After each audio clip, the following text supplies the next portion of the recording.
మదర్సా గురించిన మీ కంప్లైంట్స్ ఏంటండి? మా దగ్గర వాటర్ సరిగా రావడం మేడం, ప్రెషర్ లేదు. మాకు ఇక్కడ 5 సార్లు ప్రార్థన జరుగుతుంది, దానికి నీళ్లు చాలా అవసరం. అయితే ప్రెషర్ తక్కువ వస్తుంది, సరిపోవడం లేదు.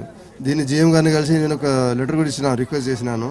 ఆర్డర్ అంటే ఒక ట్యాంకర్ పంపించండి, ఇది వాటర్ చాలా అవసరం మాకు ప్రార్థన గురించి. ఇంతవరకు ట్యాంకర్ రాలేదు మేడం. ఇప్పుడు మీ చేతిలో ఉన్న నీళ్లు ఇవన్నీ కూడా ఇట్లనే వస్తున్నాయి ఇక్కడ.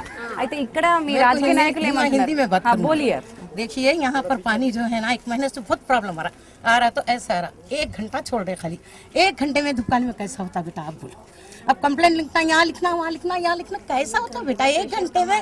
फिर प्रेशर इतना कम आ रहा, इतना बारीक, और पानी ऐसा आ रहा तो क्या होगा? सर पहले स्लम एरिया है, ये एजुकेटेड नहीं है कि लोग अपने आप को वो कर ले के कुछ इसमें दवाई डालेंगे या कुछ बच्चों के लिए करेंगे, बल्कि अभी बीमारी को पैसा कहाँ से लाते, कैसे लाते बोलिए? तो ये चीज़ों को क्या है देखना, कॉपरेट करना चारों का।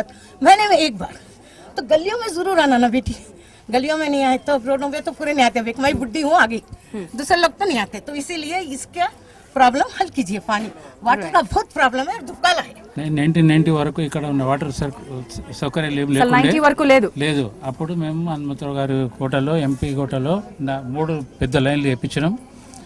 మళ్ళీ డ్రైనేజ్ కూడా 40 lakhs ఓడిఐ స్కీమ్ కింద తెప్పించినాం. కానీ మెయింటెనెన్స్ అయితే లేదు. పైపులు ఉన్నాయి కానీ నీళ్ళు ఇడుస్తలేరు, అది ప్రాబ్లం. కాదు, ఇప్పుడు నేను అడుగుతున్నా, వాటర్ డ్రైన్ ఇప్పుడు జలమండలి దగ్గర నుంచి వచ్చే నీళ్లు బాగానే ఉన్నాయి అంటున్నారండి. కానీ ఇక్కడ మెయింటెనెన్స్ చేయాల్సింది స్థానిక కార్పొరేటర్, వాళ్ళు మనకి ఎలాంటి సహకారం అందిస్తున్నారు? అదే until unless you have a connection with the government servants and locality people. మేముంటే మీరు ఉన్నారు, మేము లేకుంటే మీకు ఎక్కడి నుంచి ఏ గవర్నమెంట్? సిపిఎం కి అంబర్పేట్ నియోజకవర్గానికి మీరు కన్వీనర్ గా ఉన్నారు, మహేందర్ గారు మనతో ఉన్నారు. మహేందర్ గారు, ఇక్కడ జలమండలి నుంచి వస్తున్న నీటిది సప్లై తేడా ఉందంటారా, లేకపోతే స్థానికంగా వేసినటువంటి పైప్ లైన్లలో తేడా ఉందంటారా? ఎవరు బాధ్యత వహించాలి, అటు కార్పొరేషనా జలమండల? కాచిగూడ నెహ్రూ నగర్ ప్రాంతంలో డ్రైనేజ్ లైన్లు ఏదైతే వేశారో అది సక్రమంగా వేయలేదు. డ్రైనేజ్ లైన్ వేసినప్పుడు పైప్ లైన్ అయితే ఏ పైప్ ఉందో ఆ పైపును పూర్తిగా సిమెంట్తో క్లోజ్ చేసేయాలి. పైపులో జాయింట్లో క్లోజ్ చేస్తున్నాడు తప్ప టెంపరవరీగా అప్పుడు ఉన్న తాత్కాలికంగా పైప్ తొగేసి వేయడం, వెళ్ళిపోవడం అంతే. మీరు ఇతర ప్రాంతాల్లో వస్తే పైన బ్రెడ్ కింద బ్రెడ్ వేసేసి పైప్ లైన్ మొత్తం క్లోజ్ చేసేస్తారు.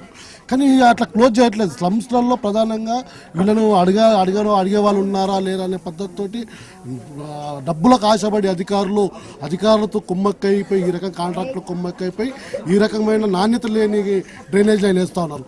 వాటర్ లైన్కు దానికి 3 ఫీట్ల దూరంగా ఉండాలి. డ్రైనేజ్ లైన్ ఏమో లోన్కు ఉండాలి, వాటర్ లైన్ పైకి ఉండాలి.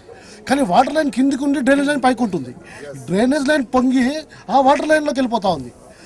దానివల్ల పొల్యూషన్ పెరిగిపోతూ ఉంది. ఈ పొల్యూషన్కి మొత్తం పైప్ లైన్ మొత్తం కూడా సాఫ్ చేస్తే తప్ప ఈ సమస్య పరిష్కారం కాదు.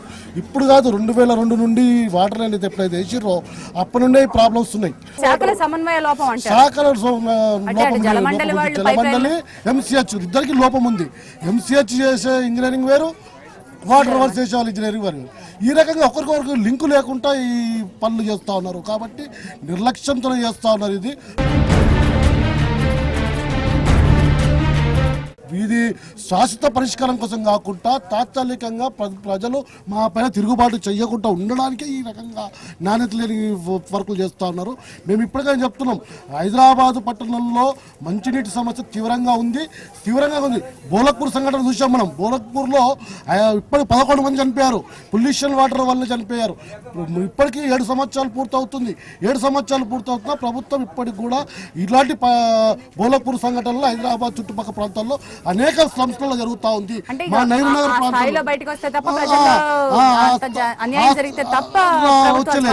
అదే ఆ సంఘటన 7 మంది చనిపోతే ఆ రోజు కలెక్టర్ గారు కానీ కమిషనర్ గానీ ఆ 2 రోజులు తిరుగుతారు, దాన్ని మళ్ళీ మర్చిపోతారు. అంటే ఇక్కడ స్థానికంగా ఉన్నటువంటి కార్పొరేటర్ కానీ స్థానిక ప్రజాప్రతినిధుల స్పందన ఎలా ఉంది? ఎన్నికలప్పుడే వాళ్ళు వస్తారమ్మా. ఎన్నికలప్పుడు ఎన్నికల ఓట్ల కోసమే వస్తారు తప్ప వాళ్ళని ఈ సమస్య పరిష్కారం చేయాలనే ఆలోచన లేదు. బీజేపీ ఒక కాంగ్రెస్ లీడర్స్ ఈ రకమైన అంటే ప్రజల సమస్య పరిష్కారంకు మా క్రెడిట్ ఎక్కడ పోతుందనే ఆలోచనతోనే వాళ్ళు పనులు చేస్తూ ఉన్నారు.